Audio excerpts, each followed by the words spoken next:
Hi viewers, welcome to Billigan channel. இந்த video பத்தி பார்க்க போறோம் அப்படினா நம்ம கார் வாஷ் வாங்குனோம் இல்லீங்களா? எப்படி கார் வாஷ் யூஸ் பண்ணி காரை வந்து வாட்டர் வாஷ் பண்றது, அதுக்கு அப்புறம் பைக் எப்படி வாட்டர் வாஷ் பண்றது, நம்ம ராயல் என்ஃபீல்ட் ரீபான் கஸ்ட் விட்டு எப்படி வாட்டர் வாஷ் பண்றது அப்படிங்கிற மாதிரி வீடியோ போட்டுருக்காங்க. அந்த வீடியோ லிங்க் நான் டிஸ்கிரிப்ஷன்ல கொடுத்தறேன், நீங்க பாத்துக்கங்க. இன்னைக்கு என்ன பார்க்க போறோம்னா இந்த கார் வாஷ் இருக்குதுங்களா? இது வந்து ஒரு டைமுக்கு ஒரு வாட்டி நம்ம யூஸ் தந்தாப்ல இதுல வந்து ஒரு ஆயில் வரும். அந்த ஆயில் மாத்தணும். பம்பு மோட்டர் இருக்குது இல்லைங்களா, அதுக்கும் ஒரு ஆயில் வரும். அது கம்பெனியை தயாரித்து அனுப்புவாங்க. அவங்க வந்து பண்ணும்போதே அதை ஃபில் பண்ணி தான் அனுப்புவாங்க. ஆனால் நமக்கு அது அவைலபிலிட்டி இருக்குமா அப்படிங்கிறது கொஞ்சம் கொஸ்டின் மார்க் தான். அதனால் நான் வந்து என்ன பண்ணுறேன், 2T ஆயில் வந்து ரீப்ளேஸ் பண்ண போகிறேங்க. இப்போ இந்த பிராண்டோட கார் வாஷோடைய இது எப்படி கழட்டிட்டு நம்ம ஆயில் ரீப்ளேஸ் பண்ணுறது அப்படிங்கிற மாதிரி வீடியோ பார்க்க பாருங்க. வீடியோ கொஞ்சம் ஃபுல்லாக பாருங்கள், 1000 பிக்சலில் பாருங்கள். Full screen, full brightness, full sound, description பாருங்கள். டிஸ்கிரிப்ஷன் சில டேட்டா தான் போட்டிருப்போம். இந்த ப்ராடக்ட்டோ இல்லை மற்றதோ எப்படி என்ன வாங்கணும், என்ன டூல்ஸ் யூஸ் பண்ணி கழட்டுறோம் மாட்டோம் அப்படிங்கிற மாதிரி தான் போட்டிருப்போம். அதுக்கப்புறம் கொஞ்சம் கமெண்ட்டை பாருங்கள். ஏன்னா இப்போ இந்த வீடியோ பண்ணிடுறோம், ஏதோ ஒரு மிஸ்டேக் இருக்குது, இது ஏதாவது அப்படி சொல்கிறாங்கன்னா கமெண்ட் ஃபஸ்ட்டு அவன் மாதிரி பின் பண்ணுவோம். இது ரொம்ப சிம்பிள் தாங்க. இப்போ பார்க்கலாம். இது நம்ம கொஞ்சம் தெரிஞ்சுட்டா பெட்டராக இருக்குங்க. முக்கியமான விஷயம், எந்த ஒரு கார் வாஷர் வாங்கினாலும் உங்களுக்கு மோட்டார் இருக்கும், அதுக்கப்புறம் பம்ப் அசம்பிளி இருக்கும். அந்த மாதிரி கான்செப்ட் தான் வரும். பம்ப் அசம்பிள்னு பார்க்கும்போது அது குறிப்பிட்ட ஒரு டைம் வந்து உங்களுக்கு ஆயில் ரீப்ளேஸ் பண்ண வேண்டியிருக்கும். நம்ம கொடுக்குறவங்க வந்து சொல்லும்போது சொல்லியிருப்பாங்க, இருந்தாலும் நம்ம கொஞ்சம் மறந்துடுவோம். ஒரு குறிப்பிட்ட பீடுக்கு ஒரு வாட்டி நம்ம ஆயில் ரீப்ளேஸ் பண்ணி தான் ஆகணும். இது எப்படின்னு சொல்லி பார்க்க போகிறோம், வாங்க. ஸ்டார் டைப் ஸ்க்ரூ டிரைவருங்க. இது மாறு எக்ஸ்ட்ரா ப்ரீமியம் பிராண்ட் அப்படின்னா ஒரு பிராண்டுக்கு ஏற்ற மாதிரி மெக்கானிசம் ஸ்டைல் மாறும். இது எப்படின்னா இந்த கவரை நம்ம கழட்டாவே பம்ப் அசம்பிளியை நம்ம ஓப்பன் பண்ண முடியும். பம்ப் அசம்பிளி அப்படிங்கிறது இந்த ஆயில் ஃபில் பண்ண வரீங்களா, அந்த சம்பளை நான் சொல்கிறேங்க. அதை நம்ம இப்போ பார்ப்போம். இங்கே எனக்கு 2 ஸ்டார் டைப் கொடுத்துருக்காங்க. அதை இப்போ நான் கழட்ட போகிறேன். Left side லூஸுங்க.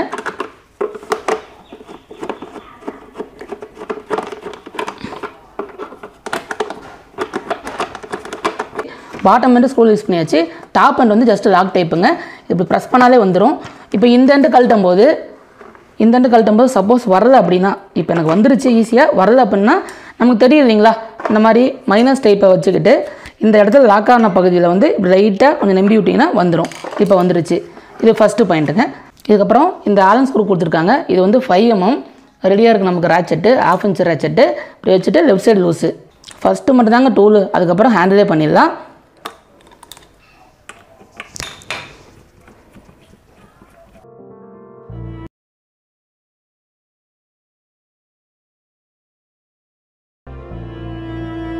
எந்த மாதிரி டைப்புன்னு பார்த்துக்குங்க. ஏன்னா நம்ம கழட்டும் போது உங்களுக்கு ஒரு இடத்துக்கு ஏற்ற மாதிரி பெருசாகவும் சின்னதாகவும் இருக்கும். இது பெருசாக இருக்குது, இது சின்னதாக இருக்குது. இப்போ அடுத்தது ஃபைனல்.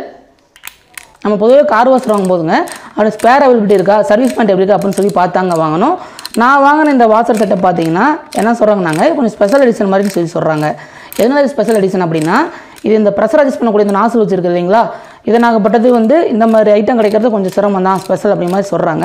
இருந்தாலும் நான் வாங்கிட்டேன். நீங்கள் வாங்கும்போது அதனுடைய ஸ்பேரபிலிட்டி கிடைக்குதா அப்படின்னு சொல்லி நல்லா தரவை செக் பண்ணிக்கோங்க. நான் வாங்கினது நேம்டு பிராண்டு தாங்க. இருந்தாலுமே கூட இதோட நேம்டு பிராண்ட் இருக்கு இல்லைங்களா. இப்போ நான் வாங்கினப்போ டெக்ஸ்மோ கம்பெனியில் கார் வாஷர் இருக்கிற மாதிரி எனக்கு தெரியல. அதனால் இப்போ ஆனால் டெக்ஸ்மோ பிராண்ட்லேயும் கார் வாஷர் வந்துருச்சுங்க. ஏன்னா உங்களுக்கு ஒர்க் பண்ணும்போது உங்களுக்கு ஸ்பேர்ஸ் போகலை இல்லைங்களா, அதுக்கேற்ற மாதிரி நம்ம எதுக்கு ஸ்பேர்ஸ் கிடைக்குதோ அந்த மாதிரி பொருள் வாங்கிக்கணும். இப்போ டாப் கழட்டுறாங்க. ஃபஸ்ட் லேயர் கழட்டியாச்சு. இதை ஜஸ்ட்டு நமக்கு தெரிஞ்சதாங்களே, இதாங்க அந்த வால்வு. நம்ம அழுத்தாதப்போ பவரை கட் பண்ணுங்க, அந்த சுவிட்ச் மூலமாக நடக்குது. ஒரு ஓரமாக இப்படி தொங்க விட்டுறலாம். அடுத்தது பார்த்தீங்கன்னா இந்த 4 ஸ்க்ரூ போட்டிருக்காங்க. ஃபஸ்ட்டு இதை நான் ரிலீஸ் பண்ணால் இதை ரிலீஸ் பண்ணணும். அப்புறம் இது இப்படி கிராஸான மேனரில் வந்து நான் லூஸ் பண்ணணும். டைட் பண்ணும்போது கிராஸ் மேலே டைட் பண்ணணும். அது நமக்கு தெரிஞ்சதாங்க. இதுவும் 5 mm தாங்க.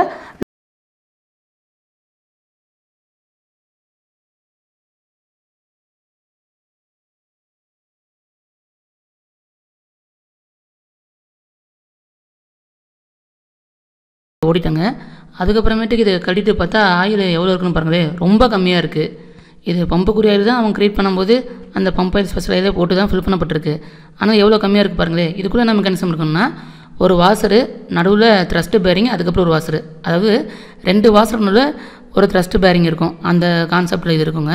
இப்போ ட்ரை பண்ணும்போது உங்களுக்கு தெரியும் எந்தளவுக்கு எவ்வளோ கம்மியாக இருந்திருக்கு ஆயில் அப்படின்ட்டு. இதை எப்படி நான் கண்டுபிடிச்சேன் அப்படின்னா, நம்ம யூஸ் பண்ணும்போது கொஞ்சம் ஏதோ பெர்ஃபார்மன்ஸ் கம்மியாக இருந்த மாதிரி இருந்துச்சு, சவுண்டு கொஞ்சம் கூட இருந்த மாதிரி இருந்துச்சு. அதுக்கப்புறமேட்டுக்கு ப்ரெஷர் கட்டக்கூடிய அந்த ப்ரெஷர் மீட்டர் இருக்குது இல்லைங்களா, அதுவும் கம்மியாக இருக்க மாதிரி இருந்துச்சு. எல்லாமே பெர்ஃபார்மன்ஸ் கொஞ்சம் குறத பொறுத்து தான் நம்ம பார்க்குற மாதிரி அளவுக்கு வச்சுக்கக்கூடாதுங்க. நாளைக்கு ஒரு வாட்டி ஆட்டோமேட்டிக்காக மாற்றிடணும். பாருங்கள், ஆயில் ட்ரை பண்ணும்போது எவ்வளோ கம்மியாக வருது பாருங்கள். இதில் ஃபில் பண்ணப்பட்ட ஆயில் பம்புக்குரிய ஆயில். நாம் என்ன பண்ண போகிறோம் அப்படின்னா, கிடைக்காதனால 2T ஆயில், இந்த வண்டிக்கெலாம் ஊற்றுவோம் இல்லைங்களா, ஸ்கூட் டைப்புக்கு 2T ஆயில், அந்த இன்ஜினில் தாங்க இப்போ நம்ம ஃபில் பண்ண போகிறோம். ரொம்ப சிம்பிள் தான். ஃபில் பண்ணும்போது எந்த ரேஞ்ச் அப்படின்னு சொல்லி நீங்கள் பார்த்துக்கலாம். இந்த இப்போ கூட பாருங்கள், 2 வாசரு நடுவில் த்ரஸ்ட்டு பேரிங் தெரிஞ்சுங்களா, பால் பாலாக அது மாதிரி வந்துருக்கு பாருங்கள். கொஞ்சம் கவனிக்காம மட்டும் போயிருந்தால் மற்ற மெக்கானிக்ஸ் எல்லாமே போயிருக்கும். அவ்வளோதாங்க. இப்போ ரீஃபிட் பண்ணிட்டு ஆயில் ஃபில் பண்ணிட்டா முடிஞ்சிச்சு.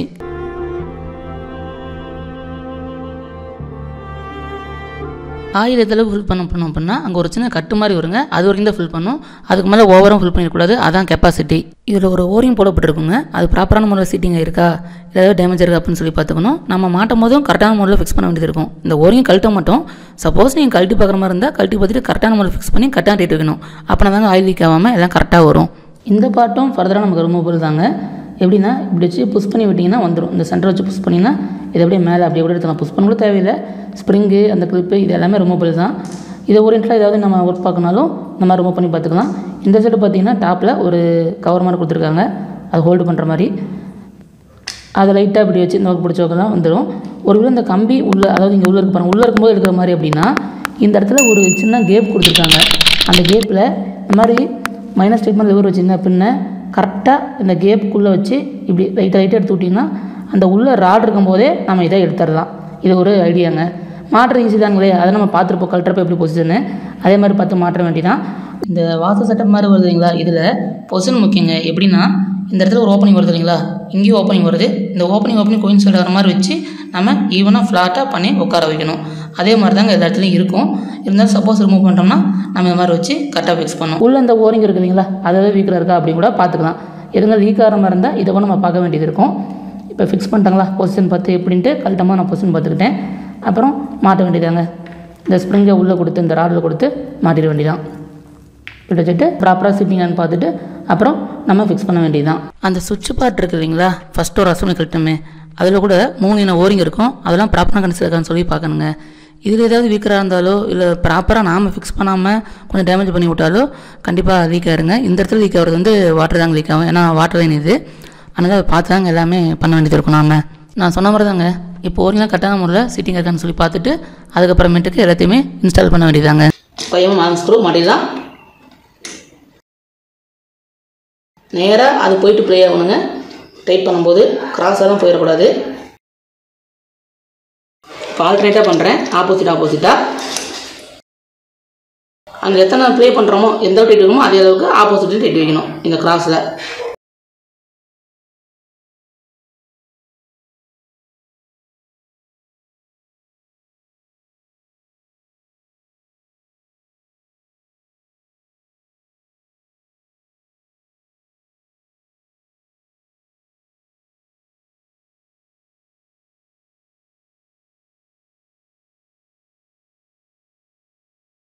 இந்த அசம்பிளி ஃபிக்ஸ் பண்ண போகிறேங்க. இது பார்க்கும்போது தெரியும் உங்களுக்கு, மேலே 2 இருக்குது, கீழே 1 இருக்குது. அப்போ அந்த டேரக்ஷன் உங்களுக்கு ஃபிக்ஸ் பண்ண முடியும். இது வந்து மூவ்ல இருந்தாலும் ஈஸியாக நம்ம கன்வீனியன்ட்டாக இருக்கும். ஃப்ளெக்சிபிளாக இது வச்சுட்டு அப்படியே இன்சர்ட் பண்ண வேண்டியதாங்க. அந்த காடிக்குள்ளே வாங்குற மாதிரி அவ்வளோ ஃபிக்ஸ் பண்ணியாச்சு. இதுக்கப்புறம் ஆரஞ்ச் ஸ்க்ரூ போட வேண்டியதான்.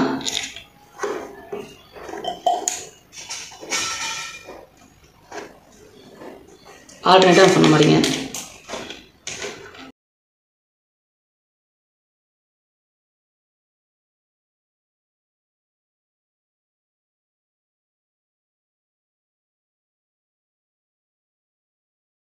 அவர் மாட்டிடலாங்க. ஆனால் நம்ம ஃபிக்ஸ் பண்ண ஒழுங்காக ஃபிக்ஸ் பண்ணிக்கோமா, இல்லை ஏதாவது ஆயில் லீக் ஆகுது அப்படின்னு சொல்லிட்டு யூஸ் பண்ணி காட்டுறேன். அதுக்கப்புறமேட்டு ஃபைனல் பண்ணிக்கலாம். அது ரொம்ப சிம்பிளுங்க.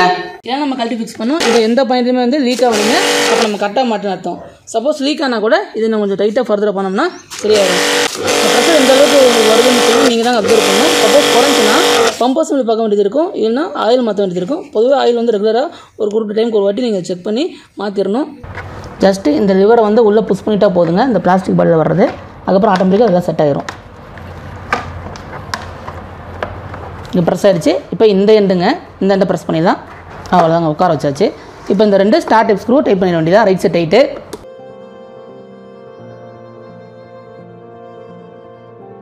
இந்த மாதிரி பிளாஸ்டிக் பாட்டில் வந்து நம்ம ஸ்க்ரூ ஏற்றும் போதோ இல்லை ஒரு ஃபாஸ்டனர் ஏற்றும் போதோ லூஸ் பண்ணும்போது டைட் பண்ணும்போதோ உங்களுக்கு நம்ம அயனில் பண்ணுற மாதிரி பண்ண முடியாதுங்க. ஓரளவுக்கு தான் டைட் பண்ண முடியாது. மாதிரி பண்ணினா த்ரெட்டு வீக் ஆயிரும். ஒரு இந்த ஆல் ஃபாஸ்டனர் ஆனது நமக்கு டஃப் கொடுத்துட்டு அப்படின்னா இந்த மாதிரி கன் யூஸ் பண்ணிக்கலாம். இது என்ன பிராண்டு என்ன அப்படிங்கிற மாதிரி அப்படியே வீடியோ பண்ணியாச்சு. இந்த வீடியோ பிடிச்சிருந்தா லைக் பண்ணுங்கள், கொஞ்சம் ஷேர் பண்ணுங்கள். ஏன்னா நம்மளும் நிறைய பேர் கார் வாஷர் வச்சிருப்போம், அதுக்கப்புறமேட்டுக்கு பைக்கை வாஷ் பண்ணக்கூடிய செட்டப்லாம் வச்சிருப்போம். அவங்களாம் நிறைய விஷயம் தெரிஞ்சிருக்குமான்னு தெரியாது. இந்த மாதிரி மெட்டீரியல் நம்ம யூஸ் பண்ணுறோம், இந்த மாதிரி வாஷர் யூஸ் பண்ணுறோம்னா ஒரு குறிப்பிட்ட டைமுக்கு ஒரு வாட்டி ஆயில் மாற்றி ஆகணுங்க. இதை பேஸ் பண்ணி டவுட்னா கமெண்ட்டில் கேளுங்க. இப்போ நம்ம சேனலுக்கு புதுசானா நம்ம சேனல் சப்ஸ்கிரைப் பண்ணுங்கள் பெல் பட்டனோட.